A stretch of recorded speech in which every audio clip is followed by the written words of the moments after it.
নমস্কার বন্ধুরা, তোমাদের সকলের অনুরোধে জিন ক্লোনিং এর ধাপগুলো তোমরা জানতে চেয়েছিলে।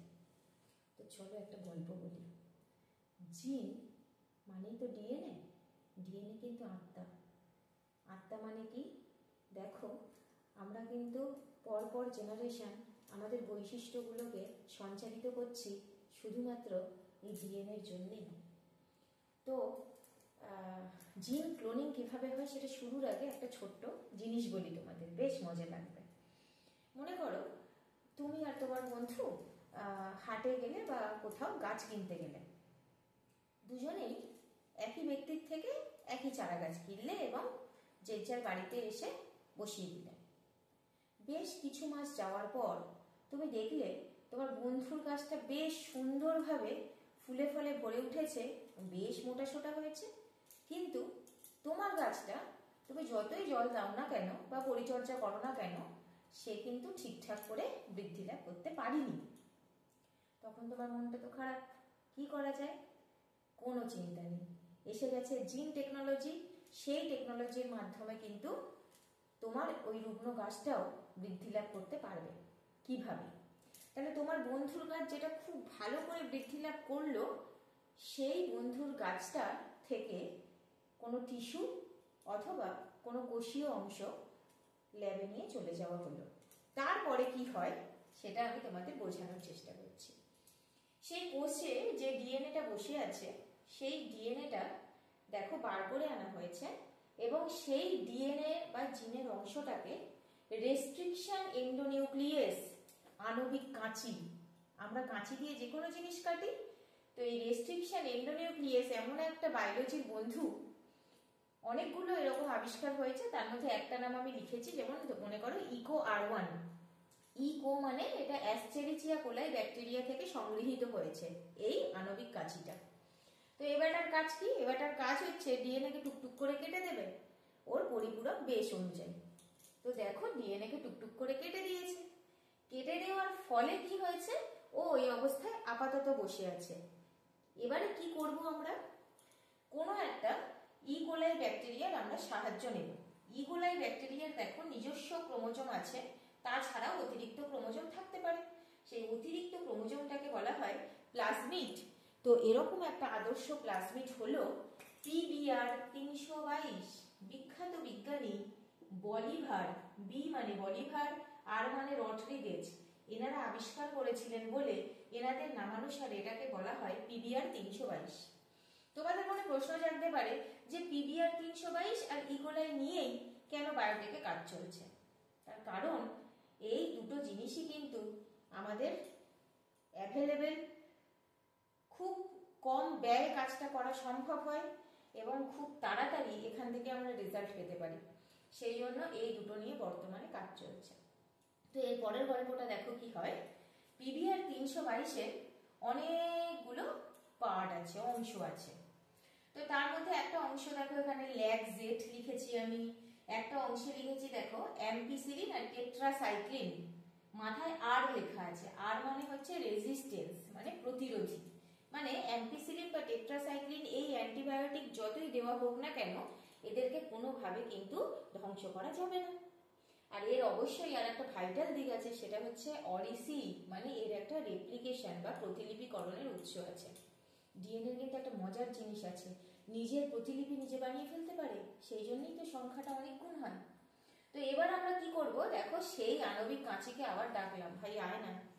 তো যে আণবিক কাঁচি দিয়ে আমরা ডিএনএ কাটবো, সেই আণবিক কাঁচি আমরা কিন্তু পিবিআর 322-এ চালাবো। তো আণবিক কাঁচি চালানোর ফলে দেখো এখানে ল্যাকজেট জিন বসে থাকার ফলে এই জায়গাটা কেটে বেরিয়ে গেল। মনে করো তাহলে ল্যাকজেট নেই। ল্যাকজেট না থাকার দরুন কি হবে?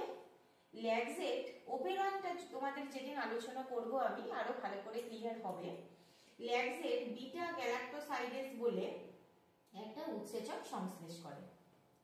তো এখানে ল্যাকজেটই নেই, ল্যাকজেটই কেটে ধরো বেরিয়ে গেল, তাহলে বিটা গ্যালাক্টোসাইডেজ তৈরি হবে না। তাহলে এই জায়গাটা পুরো ফাঁকা হয়ে গেল। তার ফলে কি হতে পারে আমি পরে আসছি। আপাতত দেখো এই কাঁচি চালানোর জন্য এখানে ফাঁকা হয়ে গেল, তাহলে তাহলে এই ফাঁকা জায়গাটায় ঢোকাবো কাকে? এবারে আমরা একটা টেস্ট টিউবের সাহায্য নেব। সেই টেস্ট টিউবের ভেতরে আমরা বসিয়ে রাখবো আরেকজন ভদ্রলোককে। নাম কি তার? তার নাম হচ্ছে আণবিক আঠা। আহা, কি সুন্দর নাম, আণবিক আঠা, বা ইংরেজিতে বলা হয় মলিকুলার গাম। এর কাজ কি? এই ভদ্রলোকের কাজ হচ্ছে এদের দুজনকে বলে, আয় আমার কাছে চলে আয়। এসে দেখো দুজনকে সুন্দরভাবে জুড়ে দিয়েছে, মানে এই গ্যাপটায় এই যে আমাদের খণ্ডিত ডিএনএ বা জিন, সেটাকে জুড়ে দিল। যেই জুড়ে দিল, প্লাজমিড তো কিছুই বুঝতে পারছে না ওপর দিয়ে কি অপারেশন চলছে।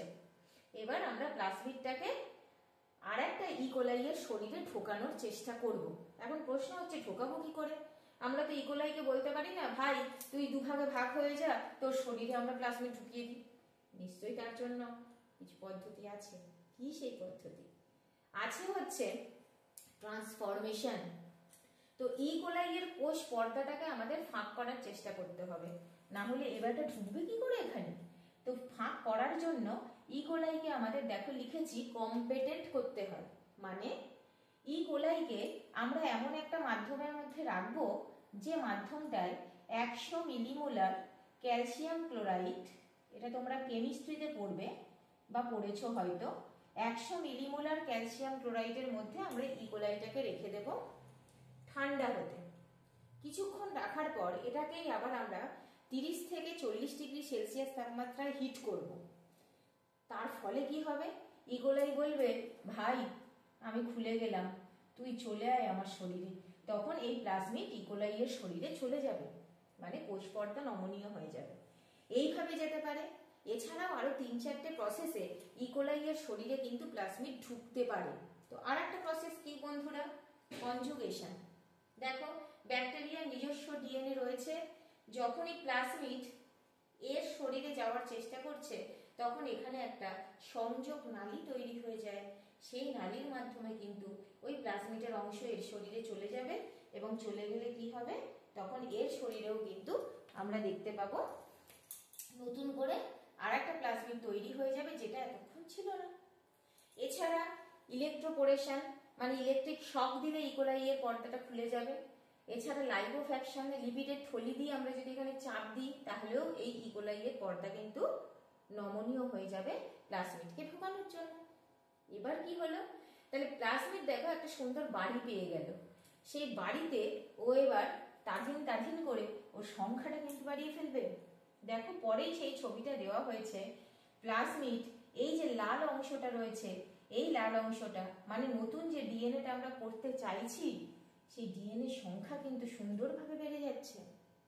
বন্ধুরা একটা কথা বলি, আমি কাজটা দেখো একটা পিবিআর 322 নিয়ে এখানে দেখিয়েছি, কিন্তু আসলে অনেকগুলো ইকোলাই এবং পিবিআর 322 নিয়ে কাজটা করা হয়, একটার উপরে কিন্তু করা হচ্ছে না।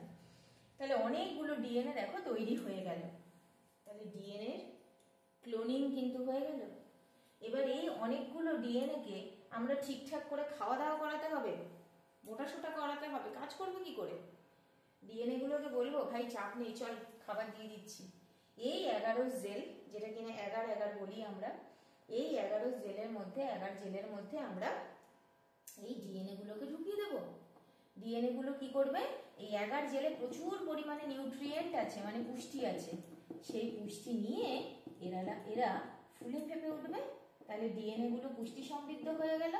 এবার এটা নিয়ে তোমরা যে কোনো উদ্ভিদের, মানে সেই একই প্রজাতির উদ্ভিদের শরীরে কিন্তু, অথবা একই কথা প্রাণীর ক্ষেত্রে প্রযোজ্য, আমরা প্রয়োগ করতে পারি।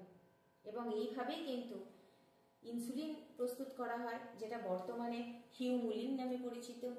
গরু ভেড়া যেগুলো পরিমাণে কম দুধ দিত, সেগুলো দুধের পরিমাণ বাড়িয়ে দিচ্ছে। তো এরকম অনেক কিছু বর্তমানে বায়োটেকের মাধ্যমে কিন্তু করা হচ্ছে। আর একটা ছোট্ট জিনিস বলি বন্ধুরা, এই যে ল্যাকজেট বলতে গিয়ে আমি বলেছিলাম পরে বলবো, ল্যাকজেট কেটে বেরিয়ে গেল মানে বিটা গ্যালাক্টোসাইডেস উৎপন্ন হচ্ছে না। তার মানে এই যে কিছু অংশ দেখো সাদা রেখেছি, এই জায়গাগুলো সাদা সাদা কালার দেখাবে। আর যদি ল্যাকজেট থেকে যায়, মানে এই ল্যাকজেট থেকে গেল মানে কি? এই জায়গাটা ফাঁক হবে না। এই জায়গাটা ফাঁক হবে না মানে যে ডিএনএটা ঢোকাতে চাইছি ওটা ঢুকবে না। তখন কি হবে? দেখো নীল দিয়েই আমি শুরু করেছি, 11 জেলে ওরা নীল রং হয়েই ফুটে উঠবে। প্রশ্ন হচ্ছে কেন? তার মানে ল্যাকজেট এখান থেকে তো কেটে বেরোতে পারলো না, কিছু কিছু প্লাজমিডের ক্ষেত্রে ল্যাকজেট রয়ে গেল। তার মানে ল্যাকজেট বিটা গ্যালাক্টোসাইডেস তৈরি করবে, হ্যাঁ কি না? বিটা গ্যালাক্টোসাইডেস তৈরি হয়ে গেল মানেই এখানে আমরা এই অ্যাগার জেলের মধ্যে আমরা এক্স গল বলে একটা রাসায়নিক পদার্থ দিয়ে দেব। এক্স গল কি করবে? বিটা গ্যালাক্টোসাইডেসের সাথে বিক্রিয়া করে 5 প্রাইম ব্রোমো এবং 4,4 ডাইক্লোরো ইন্ডিগো তৈরি করে ফেলবে, যেটার রং কিনা নীল। তার মানে অ্যাগার জেলে যে সমস্ত জায়গায় নীল রং হয়ে ফুটে উঠবে আমাদের বুঝতে হবে সেই জায়গায় কিন্তু নতুন ডিএনএ রেপ্লিকেশন করেনি। আর যে জায়গাগুলো সাদা থাকবে, আমি তোমাদের বোঝানোর জন্য আপাতত লাল দিয়ে দেখাচ্ছি, আসলে সাদা থাকে, তার মানে এই জায়গাগুলোয় ডিএনএ রেপ্লিকেশন হয়েছে, যেটা কিনা পূর্ববর্তী ছবিতে আমরা দেখেছিলাম। তার মানে কালার যদি না আসে তাহলে কিন্তু আমাদের বুঝতে অসুবিধা হয়ে যাবে যে আমাদের কাজটা সঠিক পথে পরিচালিত হলো কিনা। তো এই হচ্ছে একটা ছোট্ট কাহিনী, ছোট্ট গল্প। ভালো লাগলে অবশ্যই লাইক আর সাবস্ক্রাইব করে দিও। Thank you.